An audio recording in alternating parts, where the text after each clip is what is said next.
Bueno, entonces en la clase anterior habíamos quedado, terminamos de hablar de las interferencias espectrales en la absorción atómica y nos resta pues de este documento analizar las interferencias químicas. Recuerden que básicamente las interferencias químicas son aquellas que evitan o que minimizan la formación de átomos en estado fundamental y gaseoso. Recuerden que el proceso básicamente es yo tengo, a ver, cambiamos a azul, que sea mejor. Ah, que se tiene el analito en su forma iónica al comienzo pues, ah, del análisis, ¿sí? En su forma acuosa, entonces como un ion. En la llama se puede combinar con otros elementos y allí mismo lo que sucede es la formación de un vapor o un gas a partir de esas moléculas y luego viene la disociación en la que tendríamos el átomo en su estado fundamental y gaseoso. Cualquiera que afecte la concentración de este acá se constituirá en una interferencia química. Por ejemplo, en el caso en el que la llama podamos tener también átomos en forma de iones. Entonces, esto se constituye en una interferencia química. Aquí me aparece una flechita rara que podrían confundirla con algo de arriba, ¿no? Bien, entonces básicamente este es el objetivo, ¿cierto? Que los átomos estén en su forma gaseosa y como en su estado fundamental. Entonces, cualquier cosa que afecte este proceso se constituye en una interferencia química. Veremos que, por ejemplo, en ocasiones este compuesto que se forma aquí es un compuesto poco volátil. Entonces, el proceso de vaporización es una interferencia porque ese compuesto es poco volátil, entonces la cantidad de esas moléculas en la fase gaseosa es pequeña, por lo tanto la disociación dará lugar a una concentración también pequeña de este átomo de estado fundamental y gaseoso. Es un átomo en general metálico, que es lo que se trata de representar aquí. Entonces el documento inicia diciendo que estas son más frecuentes o más comunes que las espectrales. Pero a diferencia de las espectrales que requieren instrumentación específica pues, para lidiar con ella, como el método de corrección, ya sea de dos líneas, con lámpara de deuterio o el reverse que vimos la clase pasada, es posible que ajustando condiciones de trabajo se puedan minimizar. Esas condiciones de trabajo, sobre todo, están relacionadas con la temperatura de la llama o del sistema en general atomizado. Entonces es posible ajustar la temperatura de la llama para minimizar el efecto de esas interferencias químicas. Una de las condiciones o de las características que se estudia, sobre todo cuando se presenta la llama, es que la llama como tal, recuerden que la llama está constituida por gases incandescentes que se están quemando ya en la llama, y eso puede originar una especie de medio de reacción, es decir, los gases que se queman, aquí lo dice el texto, se pueden tratar como si fuera un solvente. Entonces se pueden aplicar algunos principios de equilibrio termodinámico, como si el solvente o el medio de la reacción fueran esos gases que se están quemando. Entonces, eso pues, va a ser una forma de analizar las interferencias y cómo es que se hace para minimizarlas. Bueno, la primera de ellas es esta, la formación de compuestos poco volátiles. En general, esta formación de compuestos poco volátiles se puede dar porque hay presencia de otras cosas en la muestra que pueden formar compuestos con una volatilidad más baja o una volatilidad no adecuada para que en la llama se pueda vaporizar la muestra. Aquí en el texto se habla, por ejemplo, del análisis de calcio. Si yo tengo calcio en solución acuosa, pues el calcio, recuerden que en la llama se combina con otros aniones, ¿no? O contraiones, por ejemplo. En el caso de que haya presencia de sulfatos también en la muestra, en la llama se forma sulfato de calcio sólido. Y este compuesto es poco volátil. Lo mismo ocurre pues si en la llama también hay otros aniones como fosfato. Entonces, esta es la interferencia. Si en la muestra hay sulfatos, el calcio en la llama se va a combinar con esos sulfatos para formar sulfato de calcio. Y este es poco volátil, es decir, que de aquí el proceso para convertirlo o llevarlo a la fase gaseoso necesita una alta temperatura. Entonces, pues dos formas de poder evitar o minimizar esa problemática sería una, se podría utilizar una temperatura de la llama más elevada, es decir, aumentar la temperatura para que más moléculas de este sulfato de calcio pasen en la fase gaseosa. Porque pues recuerden que después de esto viene el proceso de ionización, en donde se van a producir átomos de calcio en estado fundamental y gaseoso. Entonces, este último paso no va a ocurrir o va a ocurrir en menor extensión cuando la cantidad de moléculas de sulfato de calcio sea más pequeña. Entonces, este compuesto debe tratarse con una llama más caliente para poder vaporizarse. Entonces, digamos que esa es una de las formas de contrarrestar el efecto de que se forme un compuesto poco volátil. Uno, pues aumentando la temperatura de la llama. Otra forma es evitando que se forme este compuesto. Hay algunos compuestos también o reactivos que se pueden adicionar para evitar que el calcio, por ejemplo, se combine con el sulfato. O podemos también adicionar algo que se combine con el sulfato para que se evite que reaccione con el calcio y forme el sulfato de calcio. Entonces, en ese caso, esos compuestos que se adicionarían en la muestra. En la muestra entonces podemos tener el calcio, no sabemos cuánto sulfato hay, pero podemos adicionar un compuesto que reaccione con el sulfato para que su concentración disponible sea baja y la cantidad de sulfato de calcio que se forme sea baja. Entonces, puede ser que un compuesto menos volátil, por ejemplo, como si en la solución también hay cloruro, pues en la llama se formará cloruro de calcio. Ese cloruro de calcio es menos problemático, o sea, es un compuesto más volátil que se puede evaporar fácilmente en la llama. Entonces, digamos que desde el punto de vista del análisis, se puede lidiar con eso aumentando la temperatura de la llama, ¿no? Esa es una de las primeras soluciones que se pueden tener de ese problema, aumentar la temperatura de la llama. O sea, es decir, en lugar de, por ejemplo, tener a ver cómo aumentamos la temperatura de la llama, puede ser cambiar, por ejemplo, en lugar de tener aire como el auxiliar de combustión, podemos cambiar al óxido nitroso. Recuerden que el óxido nitroso aumenta más caliente. Sin embargo, pues el óxido nitroso a la temperatura elevada puede ser una interferencia que trataremos más adelante. Bien, entonces, las interferencias de este tipo, la formación de compuestos poco volátiles, se puede minimizar con esto. Me quiero subrayar los conocidos agentes liberadores. Entonces, por ejemplo, esos agentes son cationes que reaccionan con el anión que interfiere. Por ejemplo, para el caso del calcio, se puede adicionar iones estroncio o lantano. Esos iones de estroncio o lantano pueden reaccionar con la interferencia, por ejemplo, del el fosfato.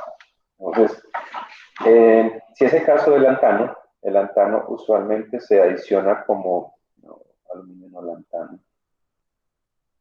El lantano se adiciona normalmente como el óxido de lantano. Entonces, el óxido de lantano en la llama, pues va a producir iones lantano. Si en la muestra hay fosfatos,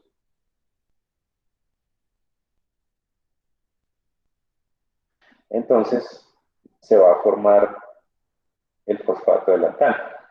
Entonces lo que estamos haciendo es, con esto, estamos, puede ser secuestrando, si quieren pues usar el término, estamos tomando la concentración de fosfato que hay en la solución, la estamos disminuyendo. Recuerden que el fosfato podría reaccionar con el calcio para formar el fosfato de calcio. Este es el poco volátil. Entonces, al utilizar óxido de lantano, lo que estamos haciendo es disminuyendo la concentración de fosfato en la muestra, de forma que no va a haber fosfato disponible para que se forme este. Entonces, el impedir que ese fosfato esté disponible para que se combine con el calcio, pues evita la interferencia de fosfato en la determinación de calcio. Entonces, el óxido de lantano, es un agente liberador, porque reacciona preferentemente con el fosfato en este caso, para evitar que el fosfato se mezcle o reaccione con el calcio y formar este compuesto poco volátil. Entonces, digamos que esa es la forma en la que se puede lidiar con eso. Otra forma, o sea, estos son los agentes liberadores. Otra forma sería formar un complejo con un compuesto que evite que el fosfato, por ejemplo, se combine con el calcio. Por ejemplo, si tenemos calcio en solución, si adicionamos reactivos como el EDTA, recuerden que el EDTA forma complejos con varios metales. Entonces, el EDTA va a evitar que el calcio se combine con el sulfato o el fosfato. Es decir, la constante de formación de este complejo debe ser más grande que la constante de equilibrio en la formación del calcio con el sulfato o el fosfato. Entonces, básicamente lo que está haciendo es protegiendo el calcio. Vamos a poner el calcio con la valencia que tiene, que es más 2. Es reaccionar con el calcio, evitando que el calcio reaccione con el sulfato o con el fosfato. Es decir, está desplazando al sulfato y al fosfato de su reacción con el calcio, evitando pues que se formen el sulfato o el fosfato respectivo. Entonces, el uso de este compuesto es apropiado debido a que este compuesto sí es volátil. O sea que la idea es formar con el analito un complejo que sí es volátil. Entonces, en ese caso, por ejemplo, cosas como interferencias de silicato, fosfatos, sulfatos en el análisis de calcio se minimizan. Entonces, todos estos agentes, ya sean los agentes liberadores o los agentes protectores, se deben adicionar a la solución que se va a aspirar en el equipo. Entonces, se toma una porción de muestra, medida, ¿no?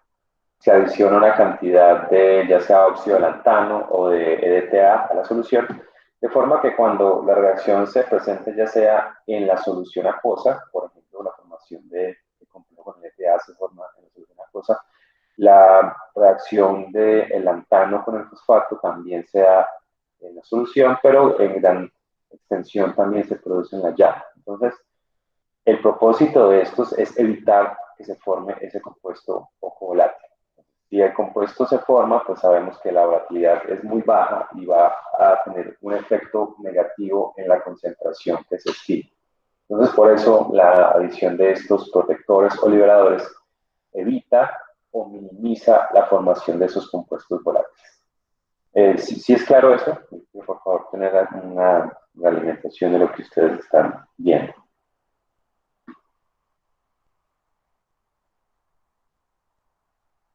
Pues, profe, yo que lo entendí bastante.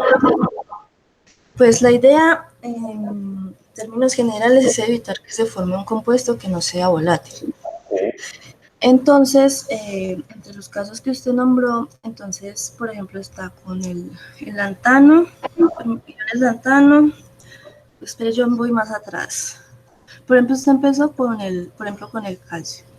Bueno, hay una parte, ya lo dije, bueno, otra vez lo vuelvo a decir, que se están formando unos metales en estado fundamental y pues que no está generando ningún tipo de emisión. Entonces, uno de los casos donde se puede formar eso es cuando hay presencia de sulfato tanto en la llama como en la muestra. Entonces, para el caso del calcio, al asociarse con el sulfato, bueno, interactuar con el sulfato, se formaría sulfato de calcio que no permite que sea volátil. Y pues van a estar en menor proporción, pero igual van a estar haciendo la respectiva interferencia. Entonces, usted sugiere, o bueno, es lo que se sugiere, que una forma es aumentando la temperatura y que sea cambiando las relaciones de aire y de gas y del oxidante, entonces en este caso cambiar el aire por óxido nitroso. Después vienen los iones, entonces está el ion lantano y estroncio. Entonces aquí ya entraría el que sería de interferencia. Ah, no, espérate. Así es el fosfato. Entonces cuando hay óxido de lantano en llama, se forma el lantano más 3 y el fosfato. Entonces ahí la idea es reducir esa cantidad de fosfato, pero que sea, por ejemplo, dos moléculas de fosfato, y solamente sería una. Entonces no sería como interferencia, a diferencia del si se asociara con el calcio, que serían dos. Y la última que usted dijo, que es mediante los complejos, que ya es el calcio, acomplejándolo con el EDTA, y así se evita que se asocie ya sea con el fosfato o con el sulfato. Sí. El óxido de lantano, por ejemplo, se adiciona en concentraciones más o menos de 0.5% a la solución, algo así. Y el EDTA se adiciona en exceso, suficiente pues para que reaccione con todo el calcio. Pues, simplemente el exceso de EDTA no va a interferir con el análisis.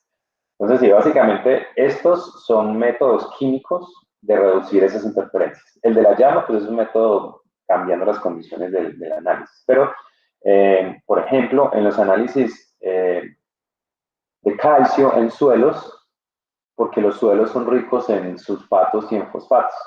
En el análisis de calcio en los suelos, es común que a los patrones de calcio se les adicione lantano en su forma de óxido de lantano, lo mismo que a la muestra. Entonces, no sé si ya pasaron por análisis industriales o productos industriales, pero en esas asignaturas lo que se ve es análisis de suelos.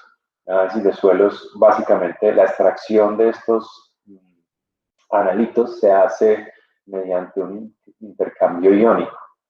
Los iones que hay en la solución se tratan con una solución de acetato de amonio. El acetato de amonio intercambia ese ion amonio, ese NH4, se intercambia por el calcio o el magnesio que está adherido a otros compuestos en las partículas del suelo. Entonces, ese intercambio iónico hace que el calcio, el magnesio y otros metales pasen a la solución. Pero también el acetato se intercambia por iones sulfato y fosfato que estén en esas muestras de suelo.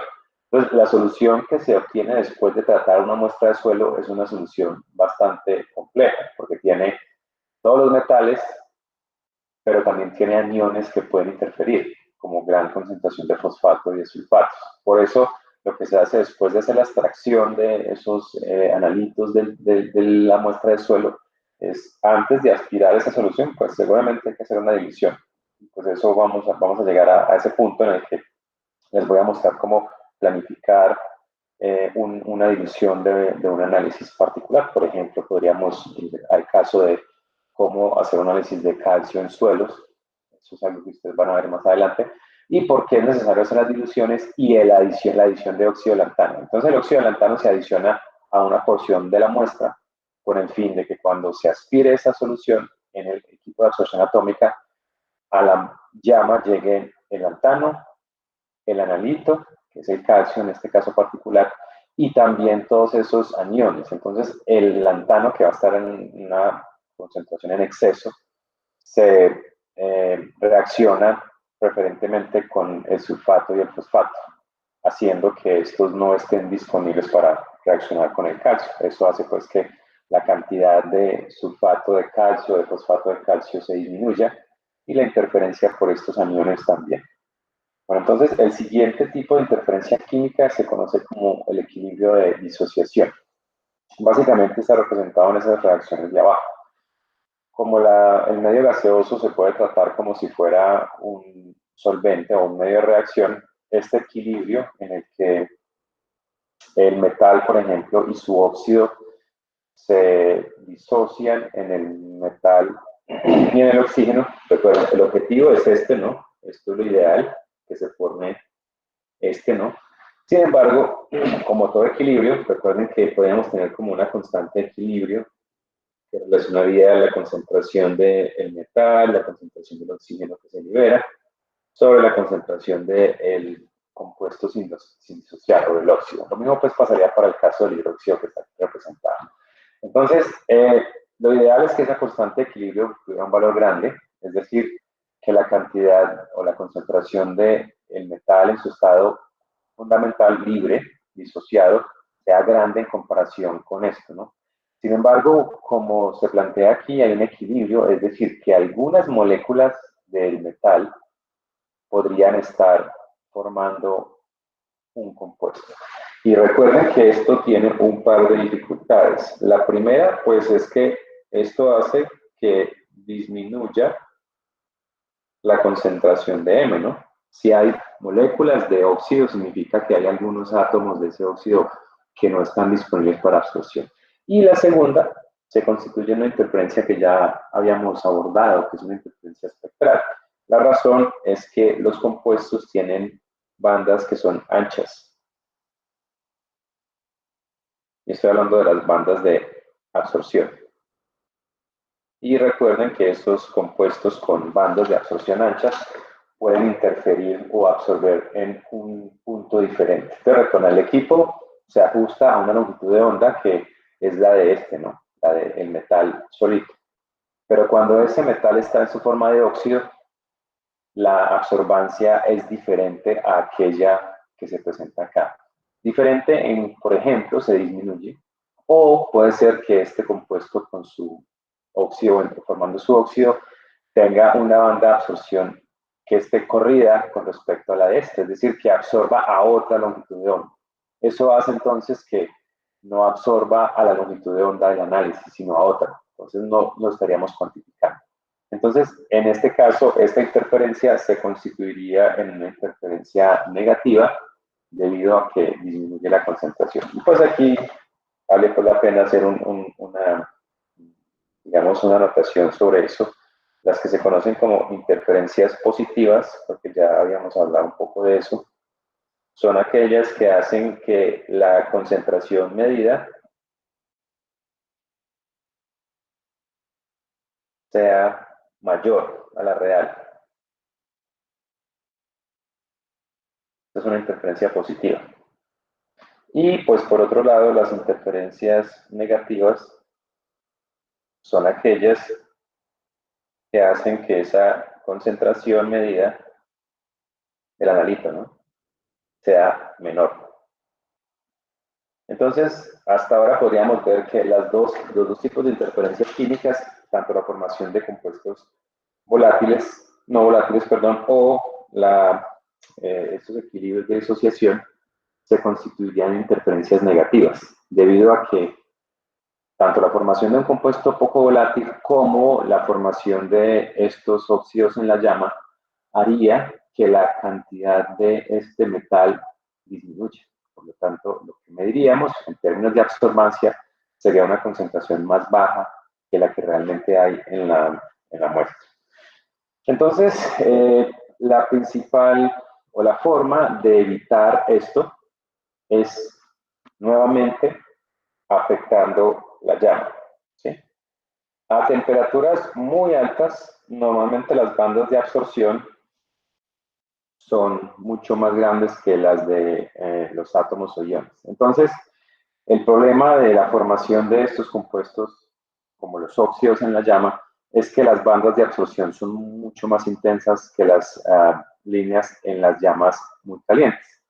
Al contrario, por ejemplo, aquí dice que los óxidos y los hidróxidos de los metales alcalinos se disocian mucho más fácil cuando las temperaturas de la llama son relativamente bajas. Entonces, digamos que de nuevo hay que hacer un control de la temperatura de la llama, y las condiciones en las que se puede controlar la temperatura de la llama ya van cambiando la relación de oxidante a combustible, o cambiando el tipo de oxidante. No utilizar aire, sino utilizar, por ejemplo, óxido nitroso. Bueno, pero el problema de utilizar llama muy caliente se puede verificar en la siguiente interferencia, o el siguiente tipo de interferencia, que son los equilibrios de ionización. Entonces, básicamente, es otra forma en la que el átomo en estado fundamental se convierte en una especie que absorbe diferente. En el caso anterior era un óxido compuesto, pero en este caso, en los equilibrios de disociación, de ionización, lo que sucede es que se forma el átomo en su forma iónica. Entonces, este ion está proveniente pues del analito, es el ion del analito, absorbe diferente a el átomo en estado fundamental, que es este que hay acá. Este proceso normalmente es más acentuado cuando tenemos temperaturas elevadas.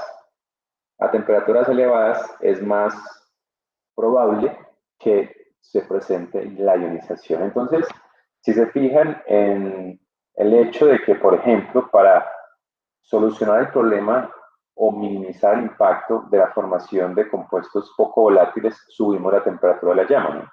Es decir, si por ejemplo vamos a hacer análisis de calcio, usaríamos en lugar de la llama de aire acetileno, usaríamos la llama de óxido nitroso de acetileno, que es una llama más caliente, ¿no? Para pues poder volatilizar ese sulfato, ese fosfato de calcio en la eventual situación que se forme, ¿no? Pero el problema de usar una temperatura más elevada es que eso incrementa la posibilidad de que algunos de esos átomos se ionicen. Entonces, elevar la temperatura soluciona un problema, pero genera uno adicional, que es la ionización.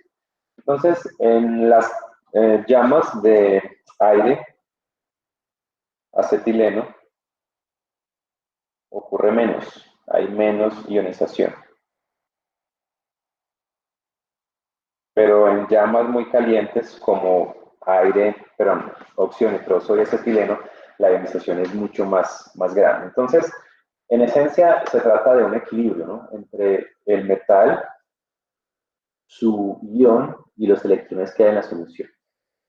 La forma en la solución estoy hablando de la llama. La forma de minimizar el efecto de esto es adicionar un compuesto que se conoce como un supresor. Ya habíamos hablado un poco de eso. Entonces, el supresor, aquí está el supresor de ionización, es un compuesto que se adiciona a la muestra que aumenta la cantidad de electrones disponibles. Por ejemplo, vamos al caso del calcio. El calcio es posible que se ionice liberando electrones. Entonces, si esto es un equilibrio, porque lo es, yo puedo, por ejemplo, aumentar la concentración de electrones en la llama.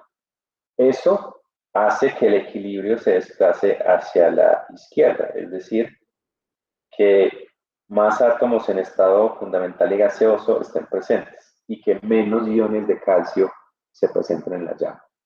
Un compuesto que se conoce, de este tipo, un supresor de ionización muy usado, es el KCl, el cloruro de potasio, y la razón es que en la llama ocurre esto. El KCl se ioniza, o bueno, digamos que produce primero el potasio, pero también una gran cantidad de potasio se ioniza y libera electrones. Entonces, estos electrones que estarían en la llama son originados por la disociación del cloruro de potasio. Si estamos usando, por ejemplo, una llama de óxido nitroso y acetileno, entonces a la muestra se le adiciona una cantidad de KCl, por ejemplo, alrededor del 0.2% masa volumen. Eso es más o menos como un estándar en la adición de KCl a la muestra. Entonces, a la solución líquida se le adiciona KCl para que el KCl, cuando alcance la llama, pues se evapora, se disocia, pero también una gran cantidad del potasio que hay en la llama se va a ionizar y pues al ionizarse libera electrones. Es decir, que el potasio en la llama genera una llama rica en electrones. Y esos electrones pues básicamente van a ser usados por el calcio para volver a su estado fundamental. Entonces, la fuente de electrones en este caso es un compuesto diferente a mi analito. Y eso hace entonces que se minimice la cantidad o la concentración de ion calcio en la solución, desplazando el equilibrio hacia la izquierda. Entonces, observa que, por ejemplo, para análisis de calcio, a la muestra le adicionamos lantano, pero también se le adiciona KCl. Entonces, el lantano, recuerdan, para evitar la formación de compuestos poco volátiles, y el KCl sería como un supresor de ionización. Recuerden que esto ocurre porque la alta temperatura podría producir iones de calcio en la solución. Entonces, también es una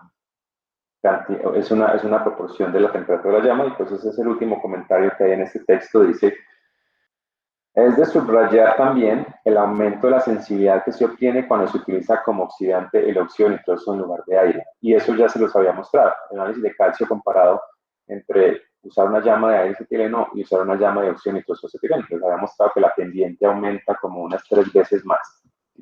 Por allá, pues, les había mostrado eso. Entonces, en ese caso, esa mayor sensibilidad se logra con una temperatura mayor, y eso es bueno, ¿no? Pero aquí está el problema, ¿no? La mayor temperatura que se alcanza con el óxido nitroso aumenta indudablemente la velocidad de descomposición y de volatilización de los compuestos de estroncio, por ejemplo, para el análisis de él. En este caso, para el calcio, aumentaría la cantidad de iones calcio más 2, la temperatura. Entonces, por eso, digamos que, por ejemplo, para análisis de calcio, habría que hacer esto, ¿no? Utilizar, en lugar de aire, utilizar óxido nitroso. Adicionar óxido de lantano a la muestra. Y también adicionar KCl a la muestra. Entonces, esas son las condiciones como para un análisis adecuado de metales específicos como el calcio, ¿no? Recuerden, estos dos son para lidiar con la formación de compuestos poco volátiles. Y la adición de KCl es simplemente para minimizar la ionización. Entonces, pueden ver que en absorción atómica hay que tener mucho cuidado a la hora de preparar las muestras para el análisis. Es necesario seleccionar adecuadamente las condiciones de análisis para que las interferencias que se pueden presentar, que son conocidas, pues se minimicen. Entonces, es necesario conocer este tipo de interferencias, tanto las espectrales como las interferencias que se presentan químicas, para preparar la muestra de forma que se minimicen esas interferencias, ¿no? Porque al final lo que se va a medir es una absorbancia de la muestra, pero nosotros tenemos que saber si esa absorbancia es debida a mi analito exclusivamente, o por ejemplo debida a otra cosa que está en la llama, o se ha disminuido porque se formó un compuesto poco volátil, o porque hubo un equilibrio en el que se formaron moléculas en lugar de átomos. Entonces, el conocimiento de esos procesos que se presentan en la llama, que no son muy diferentes a los que se presentan en otro tipo de atomización como el horno de grafito, pues se minimiza. Digamos que con esta parte terminamos el análisis de las interferencias en la fusión atómica. Ya habíamos terminado con la parte instrumental, vimos pues, los atomizadores, el proceso que se presenta en la lámpara de cátodo hueco y la necesidad de tener una lámpara que está constituida de las líneas del elemento de interés. Como parte final, seguiría entonces el análisis de las técnicas de cuantificación, que básicamente es lo que se presenta en la fusión atómica, ¿sí? Lo que se hace entonces es un proceso en el cual se prepara una curva de equilibración. Aquí pues hay unos ejercicios, unos casos de análisis cuantitativo, pero pues antes de eso yo quisiera como hacer un esquema general de cómo se lleva a cabo un análisis por absorción atómica y cómo se debe preparar. Entonces la idea de aquí en adelante, antes pues, de que terminemos la temática, es que podamos hacer una preparación o una planificación de un análisis cuantitativo por absorción atómica. Bueno, entonces en general el proceso que se lleva a cabo para... Sí. Una pregunta. Sí, sí. Ahí. ahí sería preparar como el proceso para una curva de calibración de cualquier analito. Sí, básicamente es Ah, eso. Sí. Por ejemplo, bueno. de eso es lo que les iba a hablar. Por ejemplo, yo tengo una muestra usualmente líquida, sólida. Entonces, el primer paso consiste en hacer la disolución de la muestra. Y pues de eso ya habíamos hablado la semana anterior. ¿Recuerdan cuando ustedes hicieron la tarea de consultar los métodos de ataque de las muestras? O sea, los ácidos y los fundentes. Entonces, aquí esta sería la primera parte, ¿no? Cómo hacer el ataque de la muestra, ¿no? ¿Cuál es el propósito del ataque? Y sigo con mi analito, que es, por ejemplo, el calcio. Supongamos que mi muestra tiene óxido de calcio. El propósito de la disolución es tener en solución acuosa esto, ¿no? Este calcio estaba formando un óxido metálico sólido, ¿no? Podría estar formando otras cosas, ¿no? Por ejemplo, también carbonato de calcio, podría tener también sulfato de calcio, bueno, varias formas, ¿no? Varias formas de calcio en esa muestra. Entonces, el propósito de hacer el ataque es disolverlo, pasar a solución todo el calcio. Luego, es necesario hacer la adición de reactivos que van a minimizar las interferencias. ¿Cuáles serían para el caso del calcio? ¿Qué adicionarían ustedes? ¿Qué se adicionaría a esa solución que tiene calcio antes de llevarla a la llama? Lo acabamos de ver. Pueden revisar ahí. Podría ser EDTA. Podemos adicionar EDTA. ¿Qué más? El otro. El EDTA, recuerden que el EDTA es para que se acompleje el calcio y evitar que se mezcle, por ejemplo, con el sulfato, que vemos que tenga muestra de sulfato. Entonces, ese es para minimizar la formación de compuestos poco volátiles y además adicionaríamos este, KCl, ¿no? Sí. Listo. Entonces, se adicionan esos dos reactivos. Luego, lo que se hace es, antes, digamos que en paralelo, podríamos hacerlo así, es ajustar las condiciones instrumentales.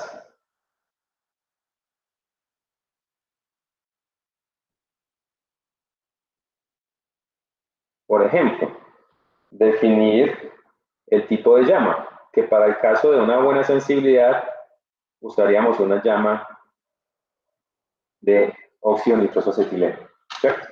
Seleccionaríamos la longitud de onda del calcio, ¿no? Determinaríamos, por ejemplo, los flujos de los gases. ¿Qué más? Por ejemplo, recuerden que la altura del quemador también es óptima, ¿no? Hay que encontrar la altura del quemador en donde hay la mayor cantidad de átomos de calcio. ¿Sí? Bueno, en general hay un par de cositas, la altura del quemador, el flujo, bueno, en general esto, ¿no? Son las principales. Luego de esto, lo que se hace es, con esto ya optimizado, ir al paso de aspirar la muestra, ¿no? Aquí estoy describiendo el proceso suponiendo que estoy utilizando absorción atómica de llama, ¿no? No de horno de grafito. Pues en el horno de grafito no se aspira la muestra, sino que se coloca pues con el automuestreador una gotica de la solución dentro del horno de grafito, ¿no? Para el sistema de atomización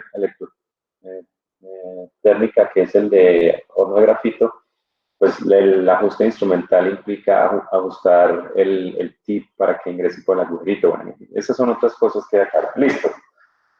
Después de que se obtenga esto, lo que vamos a tener es una medida de la absorbancia. ¿Sí? Seguramente aquí, paralelo a esto, tendríamos que preparar un blanco, ¿no? Para luego venir y hacer también la medida instrumental. El blanco, ¿qué le adicionarían ustedes al blanco? A ver, ¿qué reactivos creen que deberían adicionarse al blanco? ¿O qué solución sería el blanco? Bueno, yo voy a comenzar. Eso tendría agua, ¿no? ¿Qué más tendría ese blanco? ¿Qué le adicionarían ustedes al blanco? El ETA y EPA, el cloro de potasio. cloro de potasio, y hay algo bien importante, y es que recuerden que en la primera parte de la disolución el ataque usualmente requiere el uso de un ácido, ¿cierto? Por ejemplo, el calcio se puede fácilmente atacar con ácido clorhídrico, entonces el blanco también debe tener ácido clorhídrico, ¿sí? Entonces, ¿en qué proporciones? Pues más o menos en las mismas proporciones en que la solución tenga. Seguramente aquí, en alguna parte, también tuvo que haber, y esto lo voy a señalar acá, haber una dilución, que la llamaríamos una dilución previa. Y esta parte es bastante importante. ¿Por qué hacer una dilución previa? Pues el principal objetivo de la dilución previa es hacer que la concentración de calcio dé una absorbancia que esté dentro de la curva de calibración. ¿Sí? Porque recuerden que la cuantificación es más exacta cuando la absorbancia de la muestra está dentro de las absorbancias de los patrones, es decir, en la zona donde hemos verificado que el método es lineal. Entonces, esto que estoy describiendo acá es solamente para la muestra. De otro lado, habría que preparar la curva de calibración.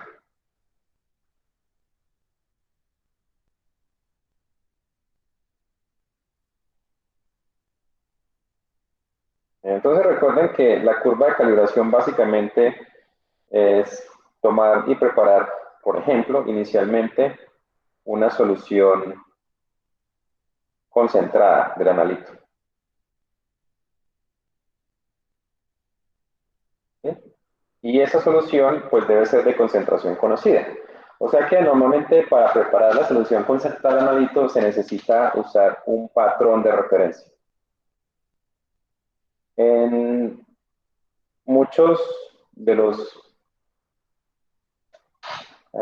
de las empresas comercializadoras de reactivos químicos como Merck, por ejemplo, o como Thermo, que también fabrica estándares, bueno, Sigma, ese tipo de compañías venden también soluciones estándar de los metales.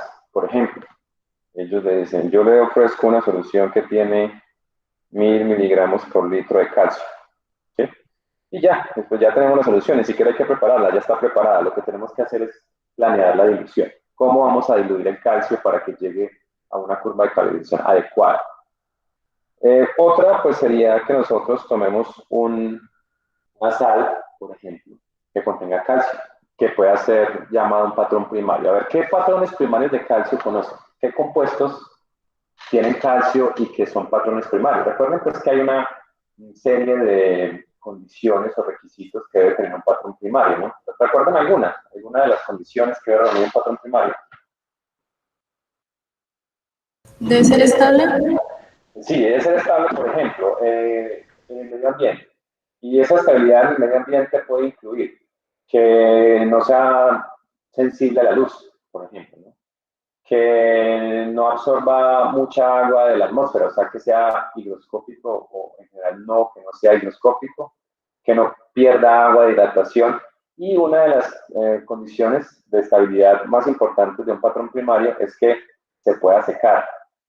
Es decir, que a temperatura normal de unos 100, 120 grados Celsius no se descomponga.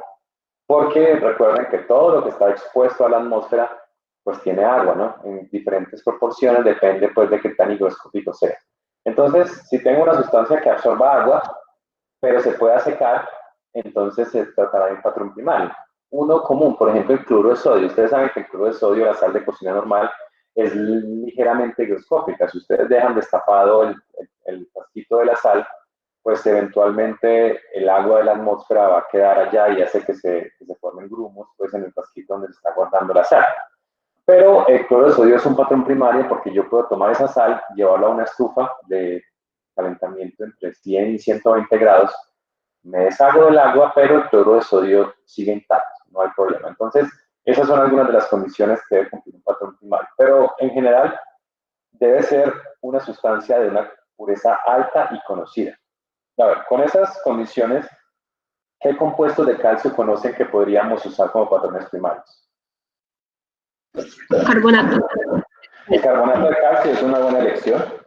El carbonato de calcio es un patrón primario, ¿cierto? Entonces, lo podríamos usar para eso. Entonces, ¿qué habría que hacer primero con el carbonato de calcio? Primero hay que ponerlo a secar. Podríamos llevarlo a 120 grados. ¿Durante cuánto tiempo? Pues el tiempo es variable, depende de la cantidad de agua que haya absorbido, pero digamos que el nombre técnico o el título técnico del proceso es que se calienta hasta peso constante. ¿Qué significa que se caliente hasta peso constante? Pues esto se coloca en un crisol pesado, ¿no? Ustedes paran el crisol, ponen una cantidad de carbonato de calcio medida, digamos 1 gramo, y se pone a secar. Después de 1 o 2 horas se saca, se lleva al desecador, recuerden, para evitar que absorba agua del medio ambiente, se pesa, ¿no? Y da una masa determinada. Se saca de ahí y vuelve otra vez y se pone en la estufa por otro tiempo. Después de ese tiempo se saca, otra vez en el desecador y vuelve y se pesa. Y lo que se compara es la diferencia de peso entre la primera pesada que se hizo y la que sigue. Si la diferencia de peso es despreciable, es porque ya está seco. Si no, hay que volverlo a poner a secar. Pero digamos que ese proceso es bastante engorroso de estar sacando ese crisol, dejando que se enfríe, llevándolo a la balanza. Entonces, básicamente, si es un compuesto como este que es bastante resistente, pues es sencillo. Pongan la sal desde la noche anterior o en la tarde anterior y al siguiente día les garantizo que con 12 horas de secado eso ya no tiene agua. Entonces, digamos que en los manuales dicen hasta peso constante, pero incluso, por ejemplo, para preparar pastillas de cloruro de bromuro de potasio, KBr, que es el que se usa para infrarrojo, eso también debe estar libre de agua, pues porque como veremos, las bandas de agua afectan el espectro infrarrojo que se toma. Entonces el KBr que se mezcla con la muestra debe estar muy seco. Entonces, en lugar de tener, por ejemplo, KBRs, ponerlo a secar en la estufa y llevarlo al desecador, en muchos laboratorios, de hecho, pues yo también lo hacía, era mantener el KBR en la estufa.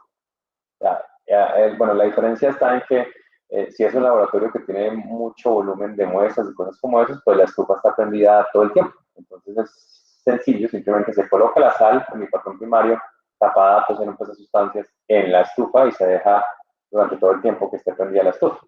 Si nosotros no tenemos necesidad de mantener la estufa prendida, pues es eso, ¿no? Llevar sobre la noche a la estufa este reactivo para que esté completamente seco. Bueno, entonces se seca y después se prepara la solución.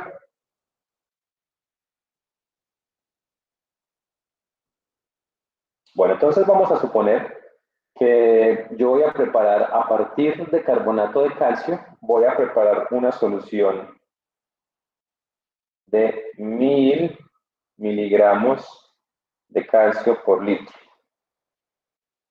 Bueno, entonces recuerden que al preparar una solución yo debo definir 2 cosas. La primera es la concentración de la que quiero que quede la solución. Aquí estoy diciendo va a quedar de 1000.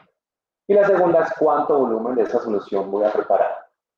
El volumen de solución que se necesita preparar, pues básicamente depende de una cosa, aunque está relacionada con una segunda. La primera cosa de la que depende es ¿para qué voy a usar esa solución? ¿Y cuánto volumen necesito pues de esa solución? Por ejemplo, de esta solución se supone que yo voy a preparar varios patrones, ¿no? Sin embargo, es posible que no se pueda preparar la solución o los patrones directamente de esta solución porque es muy concentrada y eso es lo que vamos a definir en la próxima clase. Entonces, por ahora, ¿cuál es el mensaje? Yo quiero definir cuánto preparar. Si yo defino, por ejemplo, que solamente voy a preparar 100 mililitros de solución, es posible que la masa que me dé de ese carbonato de calcio sea demasiado pequeña. Entonces, preparar 100 mililitros no es práctico. Entonces, yo tengo 2 alternativas. O preparar un volumen más grande de solución o preparar una solución de concentración más alta. Entonces, digamos que al preparar la solución hay que tener en cuenta 2 cosas. Primero, ¿cuál es el volumen de solución y que la masa que se requiere pesar no sea muy pequeña. La razón de eso está en que recuerden que entre más pequeña sea la masa que yo voy a medir en una balanza, va a haber un mayor error en la balanza, ¿no? En la pesada. Y pues es debido a las limitaciones de la balanza. De sus conocimientos, experiencia, ¿cuál sería la masa más pequeña de cualquier cosa que ustedes pesarían en una balanza?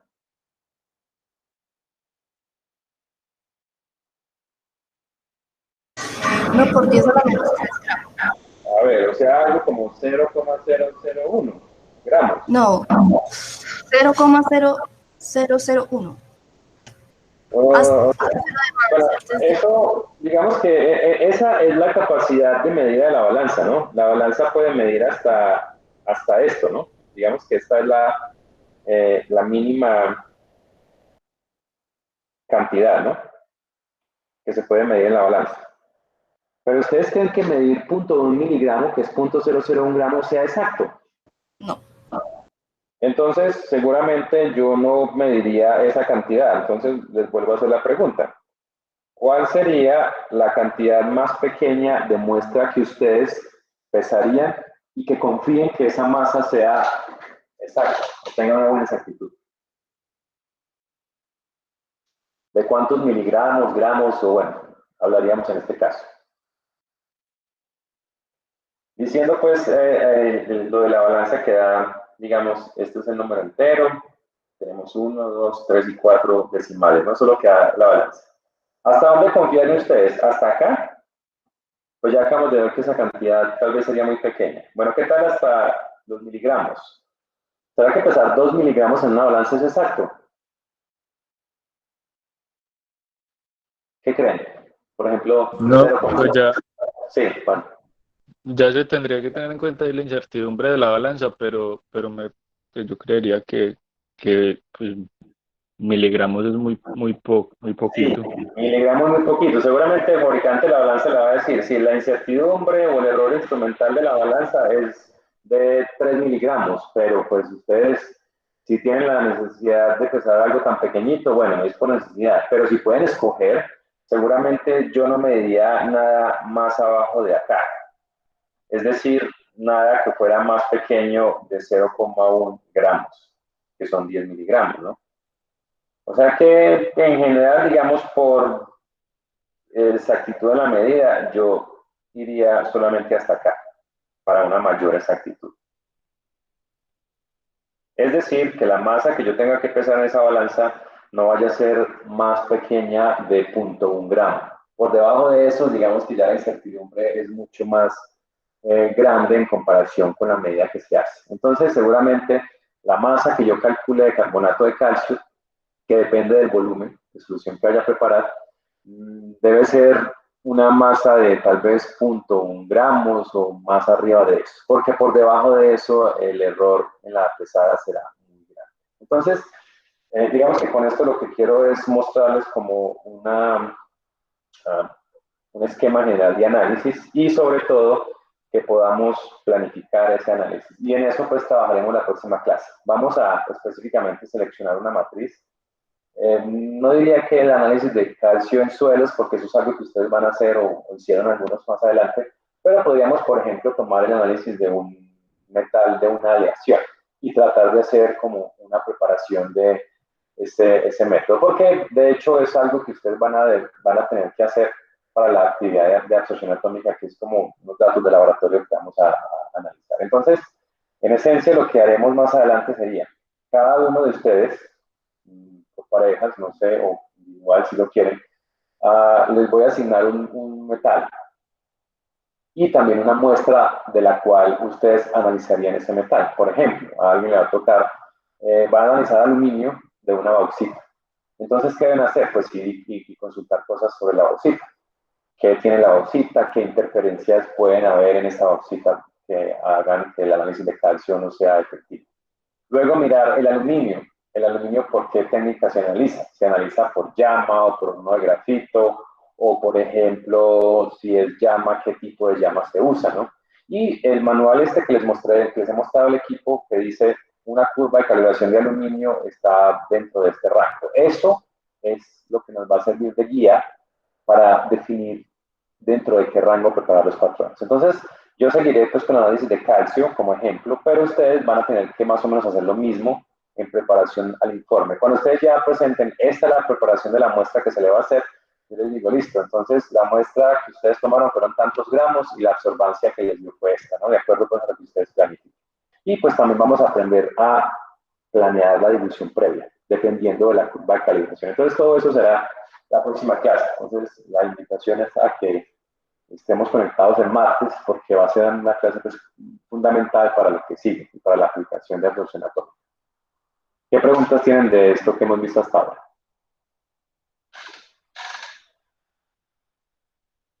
Profe, Sí. por lo menos yo no sabía de la balanza. Si yo quiero mirar sobre eso, pues tendría que mirar más sobre eso de las balanzas, donde yo miro más eso. A ver, a ver si encuentro algo por acá en lo que pueda mirar la cuestión de las balanzas.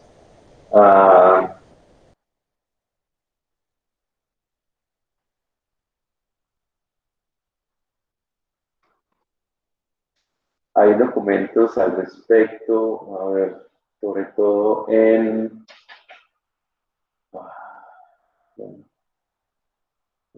Bueno, yo puedo mirar si tengo algún documento por ahí que puedan consultar, creo que sí, creo que puedo tener alguna presentación o algo, sobre todo las condiciones en las que debe estar la balanza, sí, ese documento si lo encuentro lo voy a subir a Classroom para que puedan tener esa información. Ah, bueno, Pues, perfecto. los catálogos pues dan una información como general, pero es buena. Hay unos muy específicos. Pues Sí, las brands tiene buena información y Norquímicos también. Norquímicos maneja más marcas. sí, yo creo que yo tengo una presentación que tal vez hacía los de química analítica o los hago al final del semestre y es sobre la pesada, dónde se debe poner la balanza, dónde no, qué cosas hay que evitar. Pero en general, por ejemplo, aquí en Colombia el organismo es que se encarga de hacer el seguimiento a las medidas es la Superintendencia de Industria y Comercio. Entonces, en la SIC está la unidad de pesas y medidas. Y ahí yo creo, pues yo estuve incluso allá hace muchos años haciendo una capacitación sobre pesas y balanzas, cómo se calibra una balanza y todo eso. Entonces yo tengo algún material sobre eso, yo se los voy a enviar para que miren, pero en general si quieren, pues ir buscando en la Superintendencia de Industria y Comercio, es donde aquí en Colombia están los laboratorios que deben hacer el seguimiento a los instrumentos de medida, no solamente de masa, sino de volumen. Entonces, las balanzas, por ejemplo, que se usan en los supermercados y estas partes donde están haciendo intercambios comerciales, deben tener certificados de calibración de la Superintendencia de Industria y Comercio. Esa es la división de metrología de la Superintendencia de Industria y Comercio, es la encargada de eso. Entonces, pueden también consultar por allá. Ah, bueno, perfecto. Listo, entonces nos vemos o hablaremos el martes para que tratemos esto de cómo preparar una curva de calibración y un análisis previo, conociendo el analista. Entonces, que tengan un buen día. Bueno, profe, muchas gracias. Gracias. Profe, yo tengo una pregunta. ¿Cuál sería más o menos la fecha del parcial de este Yo creo que semestre? sería en un par de semanas. Pues yo creo que aún tenemos que esperar, bueno, la parte de infrarrojo es lo que sigue, pero yo diría que más o menos para dentro de un par de semanas. ¿Sí, Alex? Ah, bueno. Sí, la idea es que la próxima semana yo creo que terminaríamos con lo de la preparación, cómo se hace el análisis cuantitativo. Les mostraría pues un video que encontré por ahí de una demostración de absorción atómica y ya estaremos listos para el examen. Listo, profe. Listo, entonces estamos en contacto. Bueno, gracias.